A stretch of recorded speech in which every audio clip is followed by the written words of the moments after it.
C'est l'équipe du soir, bonsoir à tous et bienvenue. On m'informe en régie que le sondage du soir prend un peu le fuego. Paris a-t-il les meilleurs supporters de France? Je ne vois pas pourquoi ça prend le feu, je ne vois pas pourquoi c'est énormément commenté. Si on vous pose cette question, ça nous vient d'Ander Herrera sur SoFoot, qui nous dit que l'ambiance au parc avec les supporters dans les virages, c'est mieux qu'en première ligue. Alors nous, on se fait un petit peu un championnat de France des tribunes. Sondage du soir, Paris a-t-il les meilleurs supporters de France? Le président vient de me toucher, c'est vrai. Le président, c'est Sébastien Tarago, le chef Chaudard, bonsoir. Pardon, ça va. Moi ça va, ça va. J'étais un peu long? Non, c'était très bien, mais on était sur un problème de veste. Ah d'accord, ok, très bien. On a fait les cheveux, la chemise, il y avait un problème de veste. Ok, il n'a jamais de problème de veste car il n'a pas de veste, c'est le biker de l'équipe du soir. Philippe Sansfourche, bonsoir, regardez, le dingue.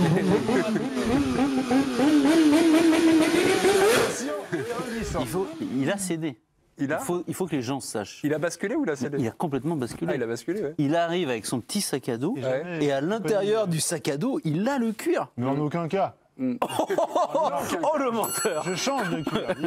Ok, Philippe Sansfourche de la rédaction d'RTL, de la rédaction de l'équipe, la tigresse de l'équipe du soir, Mélisande Lyonnaise, bonsoir. Salut mémé. Oh, vous avez une petite voix. Ça va. Vous êtes à votre place ou pas dans cette émission-là? Je suis partout à ma place. Ah, d'accord, merci, vous m'avez rassuré. Nous l'avons mis ailier droit ce soir, c'est Grégory Schneider. Votre position, comment elle est? Bonsoir. Bien Je m'en accommoderai. Vous êtes faux pied ce soir, vous jouez faux pied. Ah oui, mais c'est... Rentrant. Ah, faut rentrer. Il y a Remchouk, hein. Oui, tout à fait. Ok. Faut rentrer dans le Fennec, dans la Bilgélite. Voilà, c'est votre Bonsoir à tous. J'ai jamais vu Grégory jouer au foot, mais comme ça, je l'aurais mis d'emblée latéral droit ou gardien. Vous êtes comme Dominique. Latéral droit. Vous êtes comme Dominique Strauss-Kahn, vous sortez de la douche ou pas? Ouais, Oui, pour être franc, ouais. On est d'accord. Vous êtes superbe. Douche pas, mon pote. Ah, l'OL. Voilà. J'ai vraiment la pire place du plateau, quoi. L'OL volé à Marseille. Ça va, excusez-moi. On se recoiffe, on se fait un petit truc comme ça, un petit brushing. Vous êtes superbe. Je suis en mode Al Pacino du bled. Du bled. L'OL volé à Marseille. Dimanche soir, l'OM a ouvert le score sur penalty par Dimitri Payet. Ok. Faute de main de Thiago Mendes qui avait conduit Anthony Gauthier à accorder ce penalty. Juste après ce penalty transformé, Canal nous a offert un nouveau ralenti. Alors là, on voit l'action. Là, c'est le ralenti qui justifie le penalty et la décision d'Anthony Gauthier. D'accord? Et puis, voici cette main de Sanson, la main de Sanson qui est juste avant la main de Thiago Mendes. Alors, le patron de l'arbitrage français entre dans la danse, c'est Pascal Garibian. Factuellement, techniquement, ce penalty aurait dû être annulé. D'accord? Pas d'accord avec le patron de l'arbitrage français à cette question? Eh bien, deux chroniqueurs ne sont pas d'accord. On y va, jingle. Et c'est à droite que ça se passe. Philippe Sansfourche, vous êtes d'accord avec le patron de l'arbitrage français, Grégory Schneider. Vous n'êtes pas d'accord. Pas d'accord, c'est vous qui commencez. Hein, c'est vous qui êtes le premier de cordée, mon cher Grégory. Je vous dis, hein, ce soir, vous rentrez. Hein, on y va. Bah, je suis assez content d'expliquer à M. Garibian la manière dont l'arbitrage fonctionne. Il a un arbitre central qui est maître de ses décisions. Il peut décider, il peut très bien ne pas l'avoir déjà, c'est son droit, auquel cas elle n'est pas sifflée. Il peut aussi décider de l'avoir et de ne pas la siffler. Il peut décider de ne pas saisir le VAR. Il est totalement maître de ses décisions, de prendre le VAR, de ne pas prendre le VAR, de voir, de ne pas voir, de décider ci, de décider ça. Donc ça, c'est dans les règlements. Je ne vois absolument pas d'où Garibian nous sort le fait qu'il n'y avait pas pénalty. Pascal Garibian. Vous êtes d'accord avec Pascal Garibian, Philippe? Que l'arbitre soit maître, ça s'entend évidemment, mais avant ça, il y a un règlement. Il se réfère à un règlement. Or, les choses sont très claires. Une main offensive qui occasionne, même pas un but, ne serait-ce qu'une occasion, une opportunité, on arrête le jeu, point. Donc non seulement il n'y avait pas pénalty, mais il aurait fallu arrêter le jeu à ce moment-là et repartir. Point, terminé. 68 centièmes. C'est la règle. Oui. Avez-vous quelque chose pour relancer Philippe? L'arbitre a le droit de ne pas suivre le règlement à la lettre. Ah bon? 9 Alors, secondes et 20 centièmes, Philippe Sansfourche, les bras vous en tombent ou pas? Sur les mains défensives, il y a beaucoup de volets, mais sur les mains offensives, à partir du moment où le ballon est touché, terminé. Au revoir. C'est tout, c'est la règle, c'est comme ça. Point. Ok. D'accord ou pas d'accord? Petite tape amicale de Greg Schneider. Je vous avais dit, hein, vous êtes faux pied ce soir, il faut rentrer. Hein.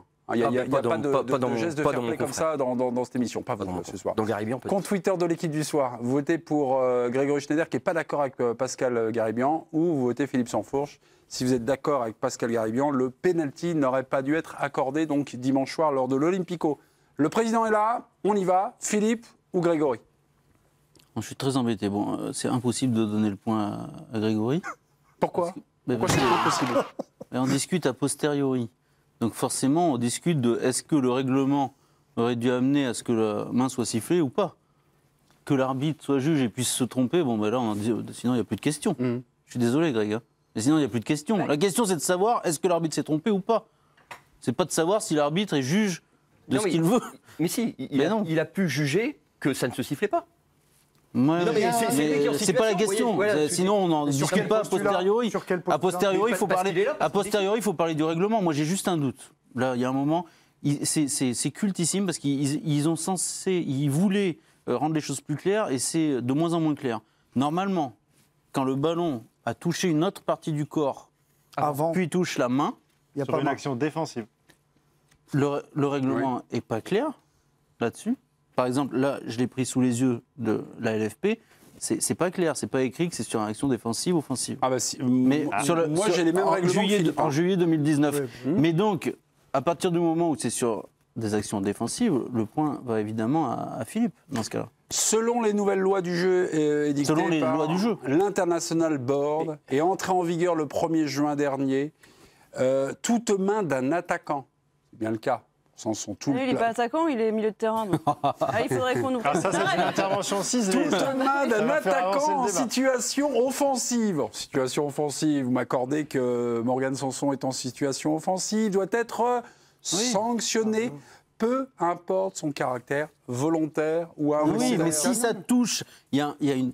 Regardons encore les choses plus clairement, mais si ça touche, si ça touche une autre partie du corps avant. Alors ce n'est pas si... Non, ça c'est défensif. Il y a des non, ça c'est Mendes. cas pour ça c'est Mendes, mais vous allez voir derrière. Ouais. On arbitre pas le football pareil dans les deux surfaces. Mais moi, si, parce que les conséquences ne sont évidemment pas les mêmes. Mais moi, c'est ce que dit Sébastien. Si, c'est un but dans les deux cas. On ne comprend plus rien à cette règle. On ne comprend plus rien. Avant, il fallait, et c'était la bonne règle, il fallait que ce soit délibéré, avec évidemment l'interprétation d'un arbitre, comme le disait Grégory, qui peut juger que c'est délibéré ou pas. Il a le droit de respecter le règlement. C'était le seul critère. J'entends un truc. On a complètement oublié, j'entends ce qui s'est dit, mais on a complètement oublié que le football est sujet à interprétation. Non mais là, d'accord. Juste établissons juste. Essayons juste. Greg, le président n'a pas encore tranché. De manière philosophique, c'est autre chose. On peut en discuter. Mais là, intéressons-nous au règlement. Pourquoi, si ce que tu dis est vrai, pourquoi a-t-on précisé qu'il n'y aurait jamais but s'il n'y aurait jamais pénalty plutôt. Non, on a dit qu'un attaquant touche de la main, il y aura, quoi qu'il arrive, jamais but, même si c'est involontaire, même si blablabla. Donc, alors pourquoi le préciser? Moi, j'ai un gros doute sur cette histoire parce que la quand ça touche une partie du corps. Sur les actions défensives, effectivement, la partie du corps. Mais donc, non, excusez-moi, juste avant de vous passer la main, Président, il y a point pour... Non, match nul. Match nul. On retombe sur nos pattes avec Nabil Djellit. Moi, quand j'ai vu l'action en direct, je me suis dit, il y a main. J'ai eu le premier réflexe, je me suis dit, mais... J'ai vu la main de Mendes et ensuite on a vu la main de Sanson. Mais vous l'avez vu quand, la main de Sanson? Je l'ai vu par le diffuseur, qui a eu un ralenti. La main de Sanson a été montrée. Ouais, alors je me suis dit... Vous l'avez vu à 6 minutes et 46 secondes après donc que Anthony Gauthier a accordé un pénalty. C'est-à-dire, et je précise, mais c'est important de le dire. Cette image est passée, l'image que nous avons vue là à plusieurs reprises, est passée juste après le pénalty transformé de Dimitri Payet. Mais voilà, alors, pas avant. Oui, et donc après je me suis dit, mais pourquoi ils ne reviennent pas dessus? J'ai eu le réflexe tout de suite en me disant, mais alors il faudrait savoir ce qui s'est passé. Est-ce que dans le camion, on a appelé monsieur Gauthier ou pas? Ça, moi j'en sais rien, donc du coup je préjuge de rien. Mais au-delà de ça, factuellement et techniquement, Garibian a raison, mais factuellement et techniquement, il ne devrait pas le dire. Pourquoi? Parce que, pour le coup, il met en difficulté ses arbitres au niveau, et là, c'est là où je rejoins en partie Grégory, et au-delà de ce cadre-là, parfois, effectivement, sur certaines situations, c'est l'esprit du jeu, et pas forcément que sur les pénaltys. On ne peut pas reprocher au patron de l'arbitrage français de jouer la carte de la transparence. Le but du jeu avec l'assistance vidéo, c'est une aide à l'assistance. Là, manifestement, ils ont comptabilisé le nombre d'erreurs depuis le début de saison, et celle-là va être comptabilisée comme la 11e. 11e erreur, aussi dire, qui n'a pas été corrigée. Le patron des arbitres, il peut aussi dire mon arbitre a pris une décision, on ne va pas revenir dessus. Voilà. J'ai trouvé son arbitrage plutôt cohérent sur l'ensemble du match. Il fait plaisir un petit peu à Lyon, qui a une habitude historique, une tradition de mettre la pression sur l'arbitrage français. Et donc Jean-Michel Aulas sera très content de l'intervention de Pascal Grémion. Soyons pas naïfs. Après, ce qu'il faut quand même dire, c'est qu'Anthony Gauthier, il est au stade sur la pelouse du Vélodrome. Et qu'effectivement, il siffle un pénalty. Il y a des palabres pendant très longtemps avec cette histoire d'intercation entre Benedetto et Dubois. Et Dubois, qui est au sol, on a l'impression qu'il est extrêmement gravement blessé. Donc il y a eu un moment quand même de doute. C'est long. L'ambiance était particulièrement chaude. Et si après que Payet a transformé son pénalty, il va dire ah bah non, finalement il n'y avait pas pénalty, les gars, parce qu'il y a peut-être. Bah si, non mais c'est ça, c'est de ça qu'il s'agit. Mais les images ils les ont avant. L'erreur elle se joue avant, c'est-à-dire au moment où le pénalty est validé. Ils discutent de Benedetto. Non mais d'accord, mais pendant ce temps-là. J'ai une précision. Les assistants vidéo sont en train de travailler en amont. C'est à eux de faire le travail. Mais on ne sait pas s'ils ont l'image, Philippe. Non, justement. cette image. Écoutez bien. Les images que toi tu n'as pas. Non. Attendez, laissez-moi parler parce que vous allez certainement avoir des réponses à l'échange que vous venez d'avoir. Pascal Garibian. Donc il nous dit il y a eu une main offensive de Sanson, on aurait dû annuler le but. Ok. La réalisation de la chaîne, n'a sorti les images que 8 minutes. C'est pas 8 minutes, c'est 6,46. La réalisation n'a sorti les images que 8 minutes après la main de Sanson. C'est une situation imparfaitement maîtrisée. Moi, j'arrive pas à comprendre. Donc, c'est le diffuseur qui a la main sur le VAR. Vous vous rendez compte que le foot est jugé... Non, il n'a pas le droit d'avoir la main, à moins qu'il ait touché un autre bouton. Le foot est jugé à travers... Il faut comprendre que le foot est jugé à travers les images des diffuseurs.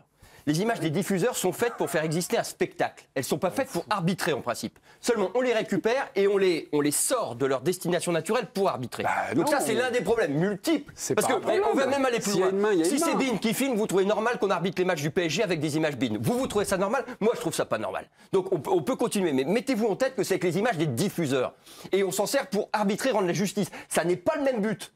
On ne filme pas un match à diffuser. Pas la même chose si on avait des caméras exclusivement dédiées aux arbitres, avec des arbitres qui techniquement diraient moi j'aimerais une caméra là, il en faudrait ici, dans cet angle-là, qui bougerait jamais, etc. Mais ça n'est pas le cas. Là, on prend les images de la réalisation, c'est-à-dire de la télé, des diffuseurs. Sébastien Taragon, pour conclure. Même le règlement n'est pas clair. Vous me mettrez un carton, mais non. Il n'y a pas les histoires de phase offensive, phase défensive, c'est pas si clair. C'est-à-dire que tu siffles, l'arbitre doit siffler si après avoir contrôlé de la main, ça entraîne un but ou une occasion de but. OK ? Voilà. Mais on peut discuter de tout. Est-ce que c'est ça qui amène l'occasion de but par rapport à la faute du joueur lyonnais? Tu peux discuter de tout sur le plan philosophique. Mais le règlement est là. Ce n'est pas ce que tu disais. Le règlement est là. Je viens de le relire, vous me mettrez un carton, il n'y a pas de problème.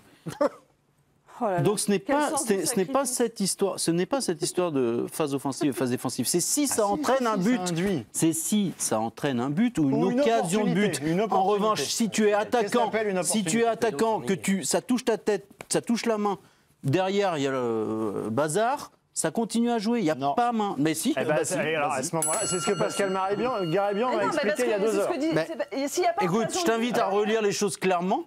Et ce sera intéressant. Le Français ne connaît pas le règlement. Mais petit, ça ne serait pas la première fois qu'un arbitre ne connaît pas le règlement. J'en connais partout, même sur les plateaux de télévision. 51%, c'est un carton. C'est pas un carton jaune, mais vous faites un carton de Grégory Schneider et un carton pour notre président qui a consulté son smartphone en direct dans l'équipe du soir. C'est normal. Information express en 4 minutes chrono. À chaque fois des infos, à chaque fois la même question. Est-ce une information principale ou secondaire? On va commencer avec la déclaration du jour de Max Verstappen. Hamilton, c'est un peu ennuyeux de le voir gagner. Je pense que c'est bon pour le sport d'avoir des jeunes gars qui prennent la relève très vite. Nous devons essayer de changer cela. Déclaration importante ou secondaire? Il est dans son rôle. Secondaire. Ce qui est important, c'est de le faire, c'est pas de le dire, mais il s'y attache. Oui. Record de la saison en NBA pour Rudy Gobert, avec 25 points cette nuit lors de la victoire de Utah, son équipe, sa franchise contre Golden State, 122 à 108. Information statistique importante. Secondaire. D'autant que l'adversaire est devenu une ambulance en NBA. Golden State qui est délesté de toutes ses stars, entre Durant qui est parti et les autres qui se sont blessés. Donc c'est pas un hasard qu'il ait explosé les compteurs sur ce match. Et vu l'inflation de points depuis 2 saisons dans les matchs NBA, les records vont tomber à n'en plus finir. Ok. Thomas Ramos, notre rugbyman, revient sur son départ de la Coupe du Monde. Aujourd'hui, c'est digéré, nous dit Thomas Ramos, le Toulousain, mais ça a été dur à accepter sur le moment, même si je comprends tout à fait le choix du sélectionneur. Déclaration importante ou secondaire?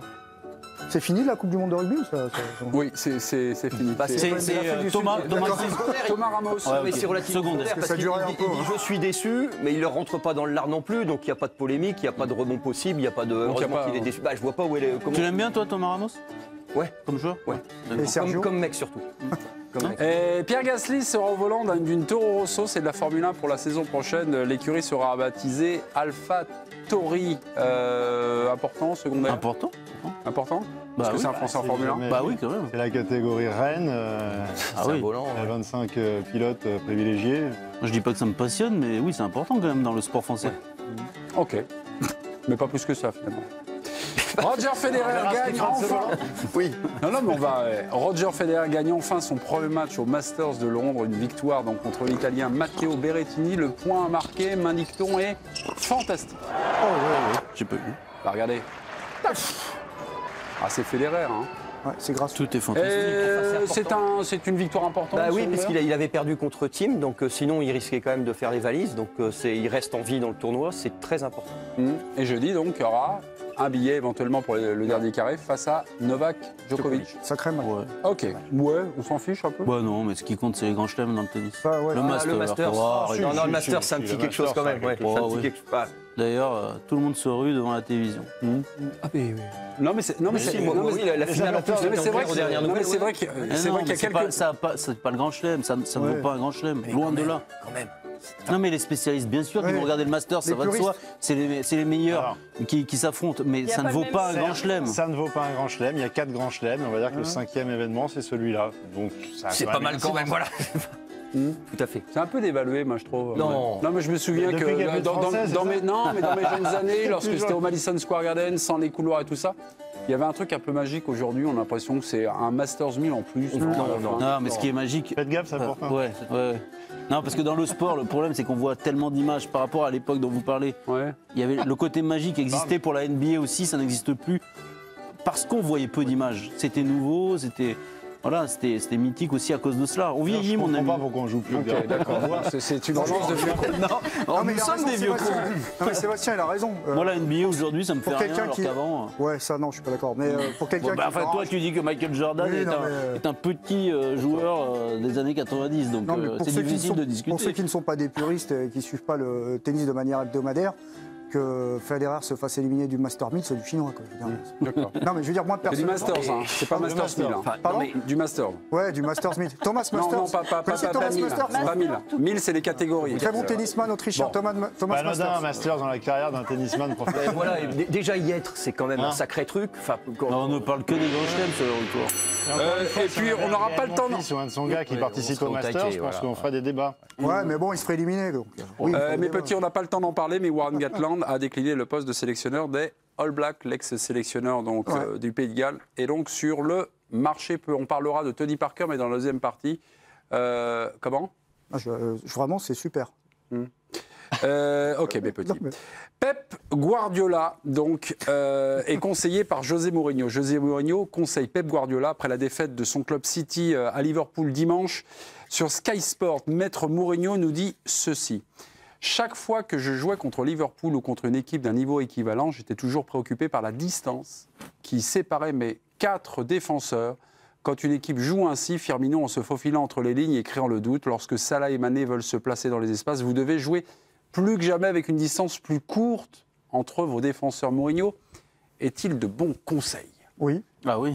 Oui. Clairement, mais il y a un autre conseil qu'il devrait donner, quoi.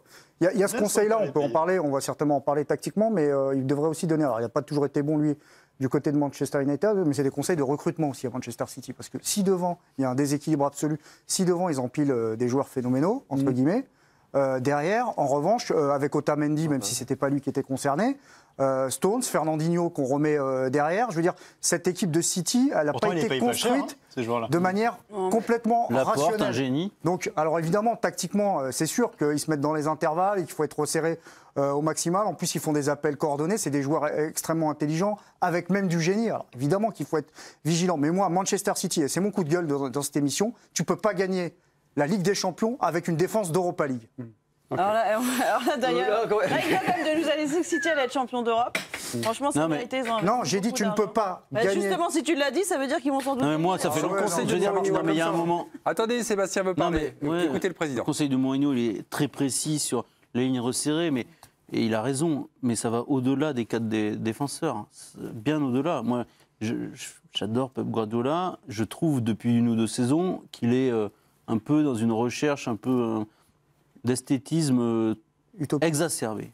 C'est-à-dire qu'à un moment, il faut quand même accepter l'idée de défendre correctement dans ce jeu. Mais quand je vois que tu recrutes Laporte, par exemple, tout le monde me dit que c'est un génie défensif, mais j'aimerais qu'on m'explique mais Laporte, il leur manque, là, Sébastien. Quand même. Alors, Barcelone a gagné avec des joueurs, à mon avis, quelconques sur le plan défensif. Quelques-uns.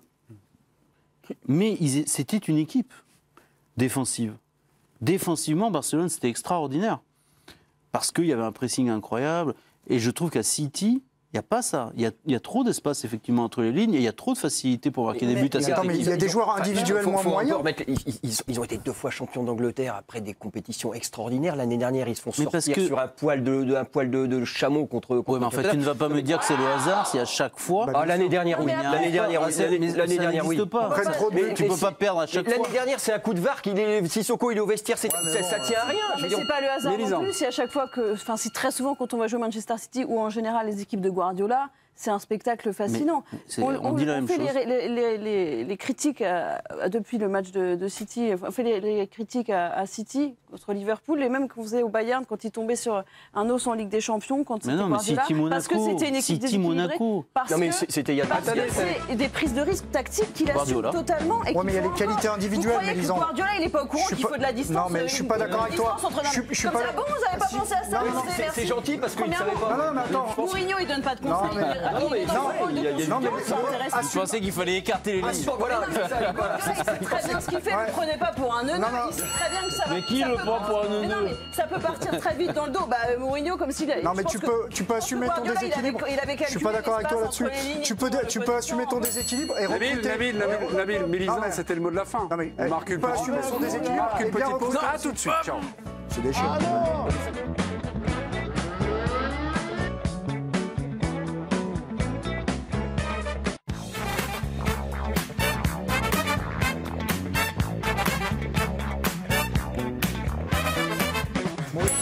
Le sondage du soir fait un tabac sur le compte Twitter de l'équipe du soir. Paris a-t-il les meilleurs supporters de France? On aura un débat en toute sérénité dans la deuxième partie.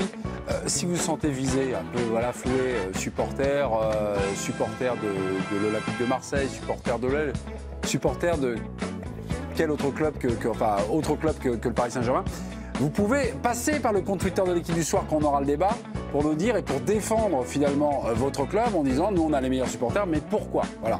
En argumentant un petit peu. Le sondage du soir, Paris a-t-il les meilleurs supporters de France? Ander Herrera, dans SoFoot, avait dit que l'ambiance au parc était bien meilleure qu'en Première Ligue. Débat dans la deuxième partie. On est ensemble jusqu'à 9h moins le quart, juste avant la diffusion de la folle équipe et de la finale entre les chroniqueurs de l'équipe du soir contre les chroniqueurs de l'équipe d'Estelle. Philippe Sansfourche, ça vous dérange pas de consulter votre smartphone en plein direct comme ça? Vous êtes averti. Regarde le règlement, quoi.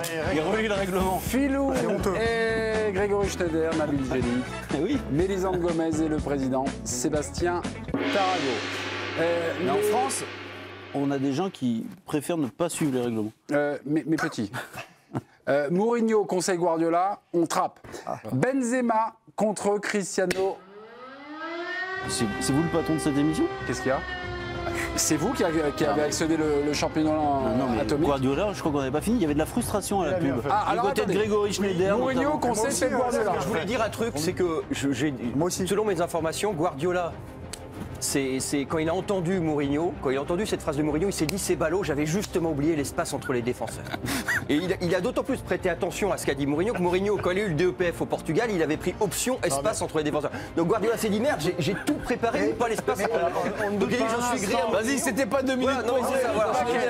Que Mourinho soit particulièrement taquin et qu'il le fasse avec Guardiola, il l'aurait peut-être pas fait avec un autre. Maintenant, le fait est que soit il dit quelque chose de juste, soit il dit quelque chose de faux. Et en l'occurrence, c'est juste. Alors après, est-ce que c'est de la faute de Pep Guardiola? c'est aussi parce que Liverpool fait formidablement bien les choses. Parce que là, si on est précis sur ce qu'a dit Guardiola, il parle de l'écart entre les défenseurs. C'est-à-dire qu'en gros, la façon de se resserrer sur la phase défensive. Mais sauf que quand tu as une équipe qui écarte le jeu aussi formidablement bien et rapidement que Liverpool, je serais curieux de savoir ce que Mourinho aurait fait, même avec les mêmes joueurs, aussi bons soient-ils, dans l'effectif de Manchester City. Un bus. Mais moi, non, mais moi, je suis pas d'accord avec. Je trouve qu'il y a de mauvaise foi, Greg, sur ce coup-là. Parce que quand les gars ils disent rien, ils se prononcent pas. Là, il a une opinion tranchée et il nous explique quelque chose. On a le droit de pas être d'accord. Tu sais qu'il l'emmerde parce qu'il peut pas le saquer. Nabil, tu sais. Mais non, ça, il est dans son rôle. Il est dans son rôle. Il est payé pour dire des choses. Il est consultant sur une grande chaîne anglaise. Il est hyper bon, je trouve, parce qu'il dit les choses de manière très transparente. Et il n'est pas dans l'aigreur, justement. On n'est pas dans l'aigreur. Ah non, depuis. Et puis Guardiola, c'est son. Il lui fait un petit bisou tous les soirs avant qu'il s'endorme. Il a le droit. On lui demande un avis, au moins il en donne un. Pour terminer, moi sur Manchester City, j'ai ma religion qui est faite. Qualitativement, leurs joueurs derrière, tu peux m'expliquer comme tu veux, c'est l'animation collective, c'est le bloc, il y a des mecs qui sont limités. Tu ne peux pas jouer avec Otamendi. Stones, on a vu ce qu'en avait fait Dembélé et Mbappé quand il était venu au Stade de France. Il se débrouille, il bricole, il fout Angelino un coup à gauche, alors que devant, tu es capable de laisser Bernardo Silva, David Silva. Merci Nabil Djellit. Fin de l'extra time sur le conseil de Mourinho à Guardiola. Benzema contre Cristiano Ronaldo. L'équipe fait une double page sur Karim Benzema. La semaine dernière, Benzema est revenu dans l'actualité avec son doublé en Ligue des Champions. Puis également la sortie élogieuse de Zinedine Zidane. Il a sa place en équipe de France. Une infographie m'a interpellé aujourd'hui, enfin une stat même m'a interpellé aujourd'hui dans le quotidien. L'équipe Benzema marque plus de buts que Cristiano Ronaldo depuis le départ du Portugais à la Juve. 41 buts marqués pour Benzema contre 34 seulement. Alors Benzema est-il désormais meilleur que Cristiano Ronaldo? Deux chroniqueurs ne sont pas d'accord. Jingle, on y va. Sur cette année.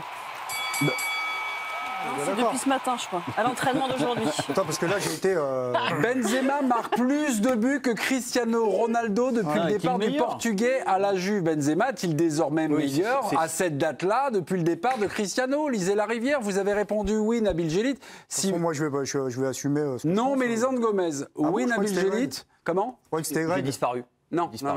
Moi, je préfère Greg, c'est toujours plus facile. Oui, mais d'accord, mais là, on vous met dans la difficulté face à la redoutable tigresse. On s'en souviendra. Nabil, vous êtes en train de réfléchir tout en vous marrant, c'est ça? Très fort pour ça. Ok. Nabil, c'est oui, vous êtes coincé, vous répondez maintenant. Sur l'année, s'il y en a un qui peut s'asseoir à la table de Lionel Messi en Liga, c'est Karim Benzema. Depuis le départ de Cristiano Ronaldo, s'il y en a un qui surnage alors qu'on avait annoncé qu'il était rien, un valet, un subalterne, c'est Karim Benzema. Cristiano Ronaldo sait parfaitement ce qu'il lui doit. Aujourd'hui, il galère du côté de la Juve avec un effectif et une équipe beaucoup plus compétitive, alors que du côté du Real, en ce moment, c'est difficile.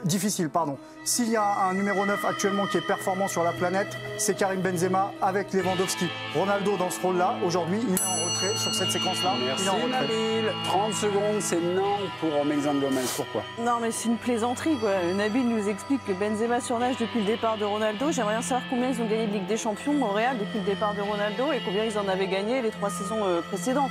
C'est aussi le palmarès qui fait un grand champion. Depuis que Ronaldo est plus là, le Real ne gagne plus.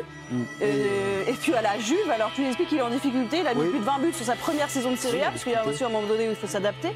Il a un petit problème de genou actuellement, il est déjà à 5 buts cette saison. Il est très bon, il n'y a aucun problème. Donc tu aurais pu citer Slimani aussi dans les meilleurs attaquants du moment d'ailleurs. Fini par une dernière un dernier coup de griffe de la tigresse. Benzema est-il désormais meilleur que Cristiano Ronaldo? Si vous répondez oui, vous votez Nabil. Si vous répondez non.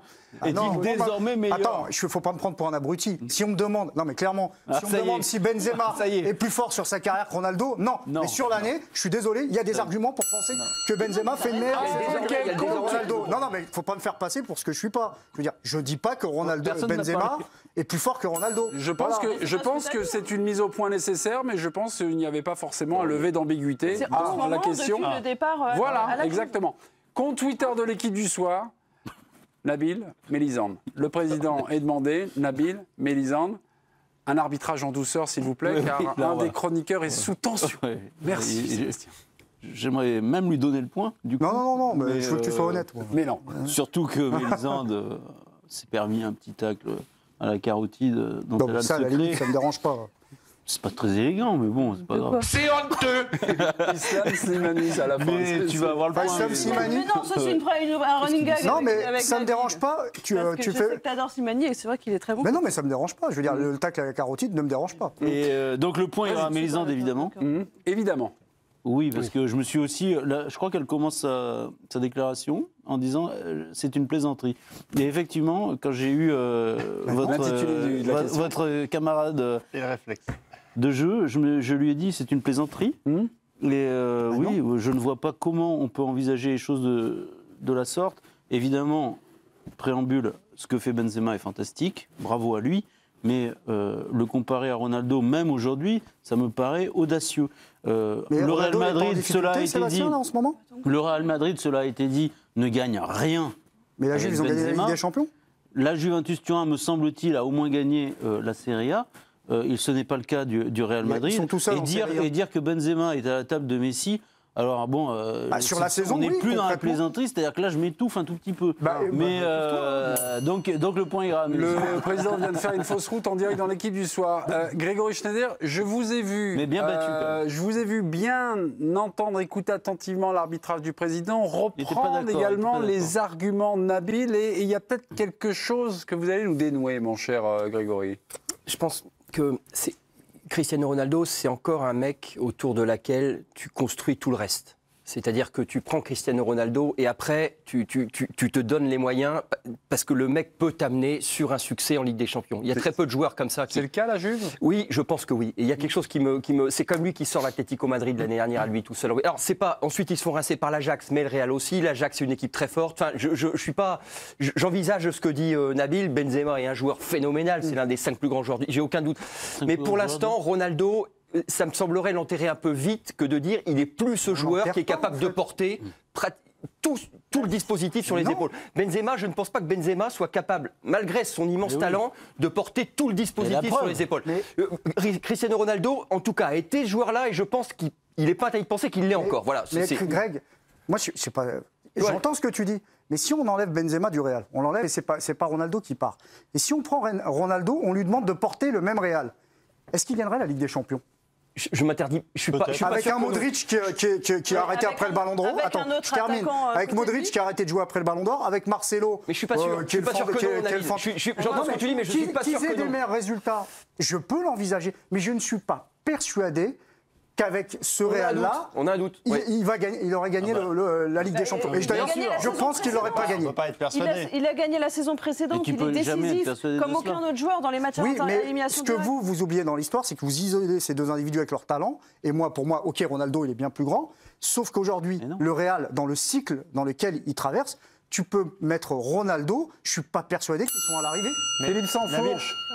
Ton raisonnement sera validé si à la fin de la saison, le Real gagne la Liga, la Ligue des Champions. Et là, on pourra dire que Benzema a pris sur son dos la responsabilité du leadership et que ses statistiques auront conduit à cela. Parce que finalement, qu'est-ce qui valide la réussite d'un champion ? C'est le palmarès. C'est pas. Je suis d'accord avec toi, mais surtout quand tu parles de Ronaldo. Je suis d'accord avec toi, mais c'est injuste de le comparer dans ce cas-là parce que moi, je remets en perspective qu'il y a aussi le cycle de l'équipe. Et le cycle du Real, c'est pas le cycle du Real, il y a 2 ou 3 saisons. D'accord avec toi, mais Mélisande t'a opposé le fait qu'il y avait aussi l'adaptation à un nouveau championnat. C'est pas anodin non plus. Attends, on n'est pas en train d'expliquer que Ronaldo est un petit joueur. C'est juste que sur la saison, de manière factuelle, ça s'est joué à rien. C'est juste à ça. 60, mais Nabil, il fallait quelqu'un pour faire ce débat. Tu as été brillant. Mais c'est dans bien, ton argument. franchement.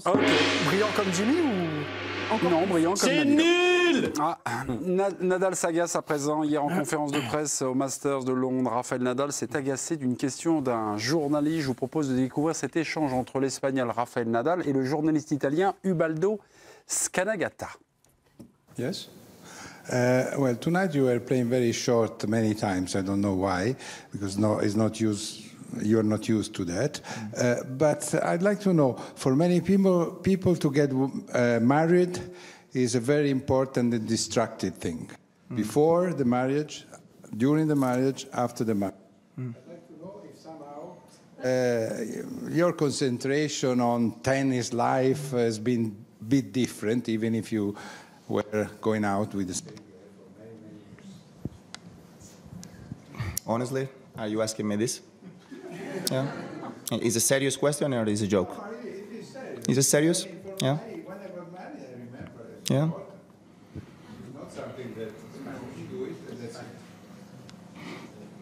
Okay. I'm surprised. It's a big surprise for me. You ask me this after being with the same girl for 15 years and having a very stable and normal life. Doesn't matter if you put a ring on your finger or not. In my personal way, I am a very normal guy. Maybe for you was it the complete? How many years you have been with your? I have 30 years this year, but when and before after maybe you were not sure. That's why.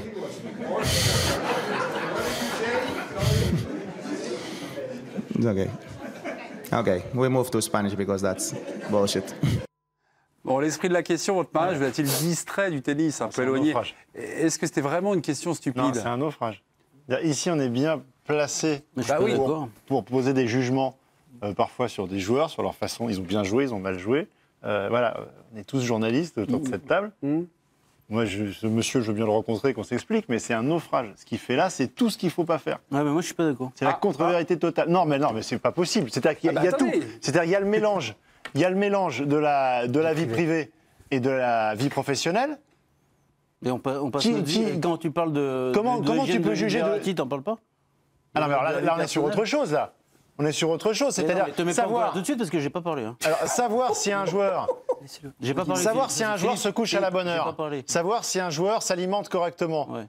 Ça, c'est tout à fait en lien avec sa performance sportive. Ouais. En revanche, savoir depuis combien de temps il est avec sa femme. Mais il a pas. C'est la question. Non. Parce qu'il justifie le fait que ça vous a peut-être pas tant perturbé que ça parce que ça fait 15 ans. Votre mariage va-t-il distrait du tennis? La question. Elle est la suivante, c'est est-ce que votre mariage a pu vous distraire un petit peu du tennis? Moi, je pense que les joueurs de tennis de ce niveau-là, Federer, Nadal, c'est des monstres, c'est des Formule 1. Ça se joue à rien. Ce sont des Formule 1. Je peux comprendre, et moi, ça me paraîtrait humain, que lorsque tu organises un mariage, lorsque tu te maries, ce n'est pas rien, se marier, faire une grande fête avec des familles, c'est beaucoup d'énergie. Quiconque s'est marié, je ne suis pas marié, mais quiconque s'est marié, c'est à quel point c'est une dépense d'énergie. Donc, cette question, en ce sens, sur l'aspect physique, ne me choque en aucun cas. Ok, bon. Mais le mec qui fait demi-finale à Paris, il est obligé de s'arrêter parce qu'il a un problème physique, il revient, et l'autre, il estime qu'il a joué 3 balles courtes, donc c'est parce qu'il s'est marié. Non, mais après... Non, mais c'est lunaire. Attends, mais le mec, il pose une question. Je te dis juste elle est grotesque, que tu la valides ou que tu ne la valides pas, c'est autre chose. Mais si toi tu penses que se marier, une organisation, la fête, puisque on parlait de Raphaël Nadal. Wedding planner, il avait mais tu parles de Raphaël Nadal. Je veux dire, il y a 5 minutes, on était sur Cristiano Ronaldo, c'est le même. Et Slimani aussi. C'est le même. C'est-à-dire que c'est un mec, il a gagné donc le mec, en fait, donc il s'est marié. Le mec, le matin, il était à l'entraînement. L'après-midi, il a dormi 3 heures. Le soir, il était au lit à 21h. Bien sûr, c'était un jour normal dans la vie de Raphaël Nadal. Mais bien sûr. Et les jours qui ont précédé, les jours qui ont suivi, c'était tout à fait normal. Il y a souci pour qui? Non, oui, j'entends ce que dit Seb, attentivement, mais n'empêche, il n'empêche. Sinon, Non, mais il n'empêche qu'on demande c'est filmé, d'accord? Ça va être retransmis dans le monde entier. Oui. Donc Nadal est sommé de s'expliquer devant le monde entier sur les incidents. Non, mais si, puisque ça il s'en sort très bien. Non, mais il s'en sort parce qu'il est correct, mais il n'empêche c'est bien le moins. Non, mais il est filmé. Il est filmé et des millions de gens vont voir. Moi, c'est ça qui me dérange. C'est-à-dire que Nadal est censé s'expliquer des incidences de son mariage devant des millions de gens, ça me dérange un petit peu. Sincèrement, j'entends ce que tu dis. Mais non, mais on parle d'un aspect psychologique, physique. Non, mais il est sommé. Arrêtez, il ne faut pas dire sommé. D'ailleurs, la preuve, s'il n'a pas envie de répondre, il ne répond pas. Donc, c'est pas le problème. La question n'est pas. Je vais finir. Si la question est posée entre 4 yeux, c'est pas filmé, après on s'en arrange, c'est une chose. Moi, je dis pas que je l'aurais posé. En direct, il y a un côté provocateur. Moi, je dis pas que je l'aurais posé, mais que quelqu'un la pose avec, je trouve, plutôt des précautions oratoires, cela ne me choque en aucun cas, puisqu'encore une fois, on est dans le domaine physique, psychologique, et le tennis, tout le monde sait à quel point l'aspect physique, bien sûr, la carrière de Nadal, c'est 15 ans au top niveau, avec des blessures qui ont été, des événements de vie, de blessures qui ont été extrêmement compliqués. Il y a 3 quarts des mecs qui ne seraient jamais revenus. il est passé par des trucs. Tu crois que c'est le fait de s'être marié avec sa femme avec qui il est depuis 15 ans qui lui fait jouer trop court contre C'est de se poser la question. En fait, c'est de se poser la question. Tu n'écoutes pas la question. Est-ce que la question est choquante? La question n'est pas choquante. Il peut très bien dire, écoutez, en aucun cas, ça n'a eu aucune influence sur l'aspect physique, l'aspect. Mais il y a des gens quand ils se marient, ils font la Java pendant 5 jours. Il y a des gens, il y a Raphaël Nadal. Et si Raphaël Nadal décide de faire la Java pendant 5 jours, il ne se présente pas au tournoi suivant. Il est professionnel pour ne pas le faire. De parler parfois de l'hygiène de vie des sportifs et de refuser que cette question soit posée. Nadal et le journaliste italien Ubaldo Scanagata, c'est un vrai petit couple. Là, on a eu un moment un peu de crise entre ce couple, et il y a eu un moment plutôt très drôle. C'était en début d'année. On est à l'Open d'Australie, on est en janvier. Vous allez voir, Nadal attend les questions, petit regard pivotant, et il va gauler Ubaldo Scanagata en train de roupiller. Regardez. C'est le gars qui a posé la question.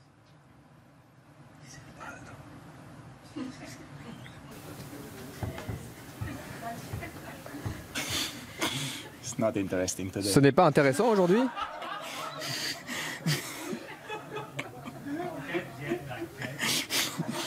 Buongiorno, Ubaldo. Bonjour, Ubaldo. Non, c'è un problema. Je sais que tu fermais les yeux pour mieux te concentrer sur ce que je disais. Voilà, un vrai petit couple. Verratti pleureux, c'est plus sympa comme ça. En termes d'hygiène de vie, je pense qu'on va plutôt se pencher sur ce qui s'est passé au déjeuner avant la prestation de ce monsieur. D'accord, vous l'avez. Plutôt que celle du joueur qui est devant le pupitre. C'est sûr que conférence de presse de Didier Deschamps, il y a peu de questions piquantes, hein, ça, il n'y a pas de souci. On va vous envoyer... Il s'agit juste de ne pas s'endormir et de ne pas poser des questions grotesques. C'est tout. Mais c'est pas grotesque. Franchement, que ça te choque, que tu sois pas d'accord, mais dire que c'est grotesque, c'est insultant, et c'est insultant pour ceux qui défendent l'inverse. Poser cette question à Raphaël Nadal, c'est grotesque. C'est insultant pour les gens qui défendent l'inverse. Si tu la poses à Dembélé, c'est grotesque. C'est du tennis, là, c'est un échange de fond de cours. Mes petits, je reprends la main. Verratti pleureuse, point d'interrogation. En tout cas, pour l'ex-Angevin Shackendeuil, la réponse est oui. Hier, sur RMC, le milieu de terrain qui a souvent croisé la route du milieu italien explique. C'est un joueur très fort. Son problème, c'est qu'il donne des coups, mais ne veut pas en recevoir. Il ne fait que pleurer. Il râle tout le temps, tout le temps, tout le temps, tout le temps. Continue tout le temps. Verratti est une pleureuse? Non, c'est pas tout à fait ce qui est. Un râleur, oui, mais c'est pas tout à fait ce qui est. Un provocateur et un râleur, oui. Un râleur, oui, voilà. c'est vrai que dès que l'arbitre. Mais une pleureuse, non. Après, il n'est pas du genre à rester au sol pendant des heures dès qu'il prend un coup. Non, mais il joue avec l'arbitre. Il ne fait que pleurer. Il ne fait que pleurer. Mais là, c'est un témoin quand même. Un témoin. Mais non, parce que c'est. Oui, mais c'est par rapport à l'arbitre. Oui, mais c'est par rapport à l'arbitre, le carnaval. C'est pas par rapport à Shackendeuil. Tu le connais. Il va le chercher, il va faire regarder, j'ai mal, il va essayer d'arbitrer à moitié, il passe son temps à ça. Mais c'est pas pleureuse. C'est essayer de jouer sur les marches, c'est essayer de faire rentrer l'arbitre dans un truc, c'est pas pleureuse. C'est quoi une pleureuse alors? Bon, une pleureuse, c'est un mec qui. C'est un dur, je veux dire, Verratti. C'est pas un mec qui prend un coup et qui. C'est vraiment. Il sait être chaud, il est là où ça tabasse, il est là où ça. Une pleureuse, c'est quelqu'un qui s'échappe un peu. Verratti, c'est l'inverse. C'est un guerrier. Caméra isolée sur un match de Verratti l'année dernière. On avait suivi alors qu'il était.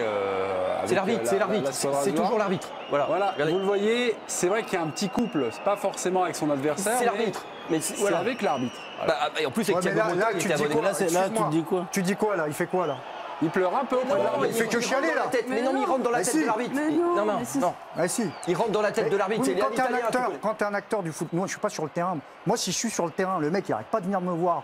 Il arrête pas de. Je dis mais arrête de chialer mon gars. Non mais je veux dire, il y a un moment, il faut mettre les mots. Mais c'est pas qu'il chiale, c'est qu'il s'occupe de l'arbitre pendant que toi t'es en train de faire autre chose. Oui, mais t'as le droit toi de considérer qu'il fait quiche. Quand tu es concerné au premier chef, comme Ndoye ou comme l'arbitre, tu as le droit de David, le truc, c'est que ce que fait Verratti, c'est utile. Juste, Mélisande Gomez, vous suivez le championnat à la Serie A.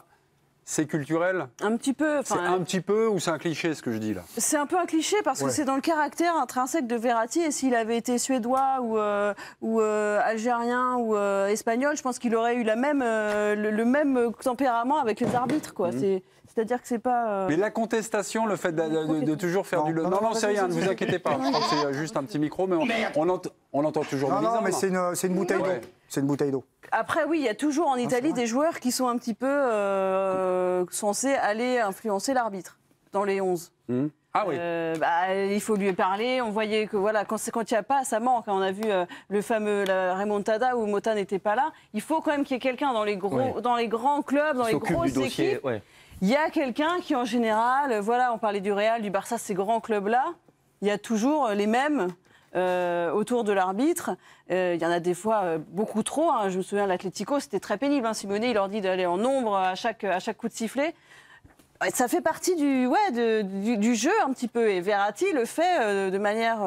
Moi, je trouve que c'est méditerranéen. Il a ça en lui depuis le plus jeune âge. Hein, parce qu'à Pescara, c'était la même chose. C'est méditerranéen. C'est latin ou méditerranéen? Méditerranéen, globalement. Quoi. Toujours la culture de la contestation. Toujours aller palabrer. Des gars comme Verratti. Si tous les Méditerranéens étaient comme lui, on passerait du temps quand même à parler aux arbitres. Ouais, mais il y en a. Non, mais il y en a. Ouais, je trouve que c'est un peu cliché d'aller sur le côté méditerranéen. Ouais, parce que tu as des Anglais qui sont pareils. Ouais, mais je ne suis pas dans le déterminisme en soi, mais il y a quand même des climats, des environnements qui font que une ferveur, un contexte parfois plus anxiogène qui rend les joueurs plus nerveux. Et je suis désolé, le football méditerranéen, il réunit ces conditions. Quand tu regardes des matchs en Italie, en Turquie, en Grèce, en Algérie, j'étais soutien de souvent, moi, je vois des mecs se plaindre. J'ai vu personne faire ça. Et je suis sûr que tu vas regarder... Donc, je suis pas sûr que ce soit lié à ça. Tu vas regarder FC Copenhague contre machin. À mon avis, ils sont moins dans la complainte. On va se faire une alerte Ousmane Dembélé. Ne cherchez pas Ousmane Dembélé cette semaine à Clairefontaine. Le joueur joue bien avec le Barça, mais a été laissé au frigo par Didier Deschamps. Jeudi, lors de l'annonce de sa liste, Didier Deschamps s'est un petit peu ému de la situation d'Ousmane Dembélé. On l'écoute. Ousmane a un potentiel incroyable. Qu'il fasse en sorte de ne pas gâcher tout ce qu'il est capable de faire. Après, je ne suis pas dans sa vie au quotidien, ce qui se passe, ce qui ne se passe pas. Voilà, il a été écarté trop souvent pour des problèmes de blessure. D'où ça vient? Si vous avez des informations, si vous le connaissez bien, parlez-lui peut-être. Mais avec le potentiel qu'il a, oui, on a droit d'attendre plus. Je vais le dire directement à lui, donne-toi tous les moyens pour arriver et d'aller le plus haut possible. Dans tous les moyens, ça passe par plein de choses, que ce soit concernant le terrain, hors terrain, voilà. Potentiellement, évidemment que c'est un candidat sérieux pour être dans une liste des 23 pour l'équipe de France. Ces derniers temps, voilà, par rapport à ce qu'il fait sur le terrain, il est encore loin de son meilleur niveau. Dembélé, à la hauteur de son potentiel, avez-vous un sérieux doute, Philippe? Oui, effectivement qu'on peut avoir un sérieux doute. Pourquoi? J'ai pas envie de l'entendre. De qui?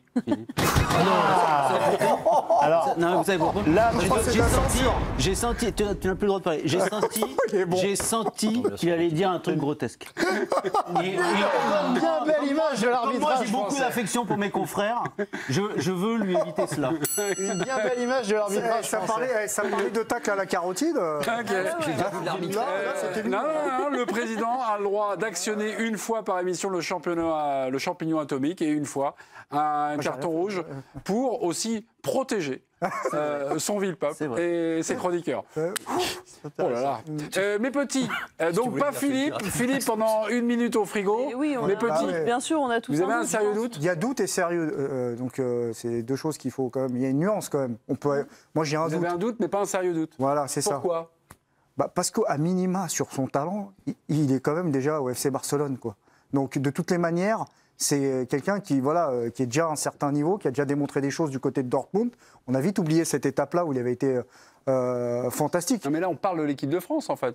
Là Deschamps de la. Il est honnête, c'est-à-dire qu'il est honnête. Je veux dire, sur ce sujet-là, il est honnête et transparent. Il est honnête. Je ne sais pas s'il est honnête parce qu'il n'a pas. Pour moi, il dit la vérité. Là. Non, mais il dit les choses en France. Il va pas l'allumer, il va pas l'afficher. Je veux dire, il est assez intelligent, il protège aussi le joueur. Il le protège sans vraiment complètement le protéger. Évidemment qu'il a des informations, mais il dit les choses d'une manière. Excusez-moi. Oui. Philippe Sansfourche, je ne vous protège plus, c'est un saut sans parachute.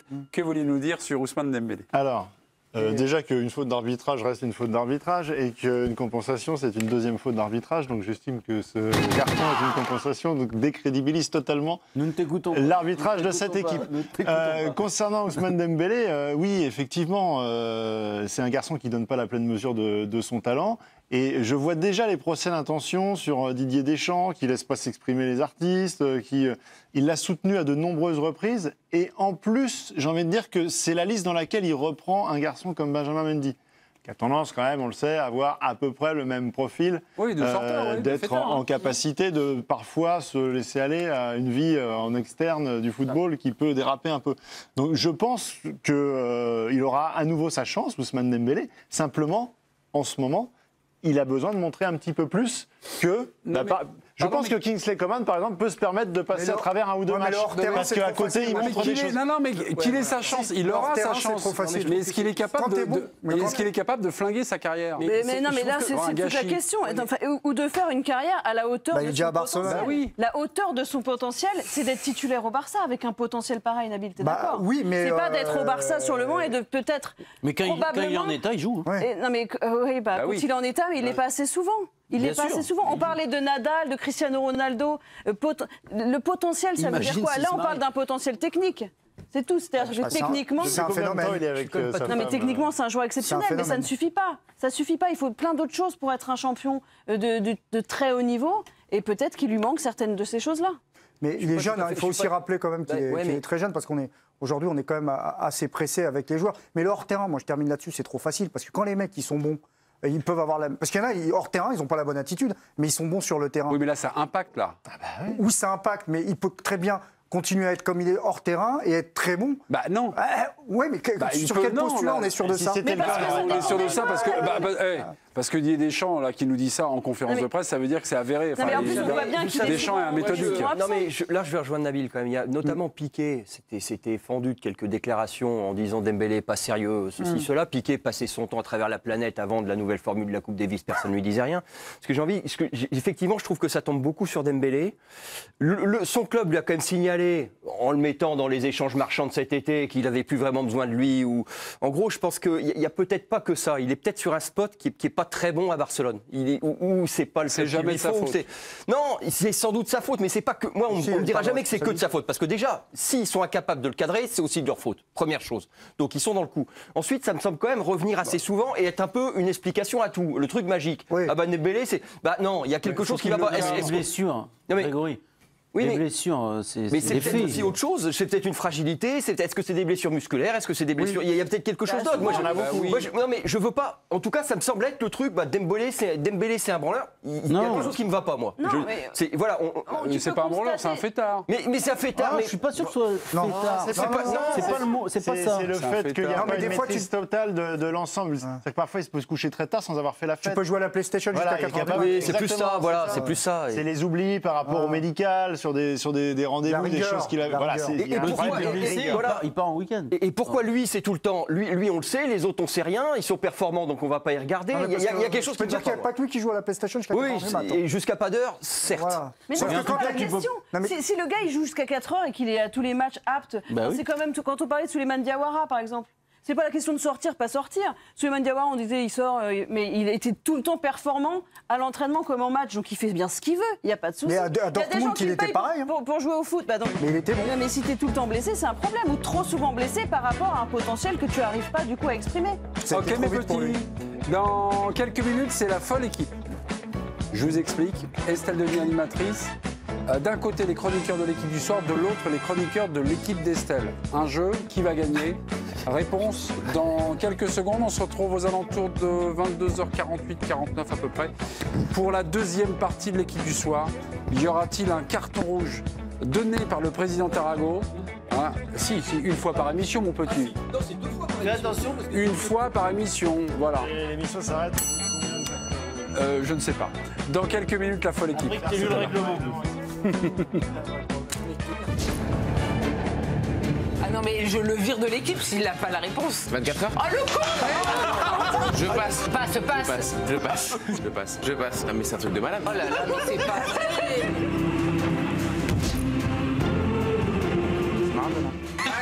On a C'est Pelé, c'est Pelé. Non, maintenant que j'y pense, c'est Pelé. Les deux autres ne font pas mieux. Hein. Excuse-moi, tu plaisantes ou quoi?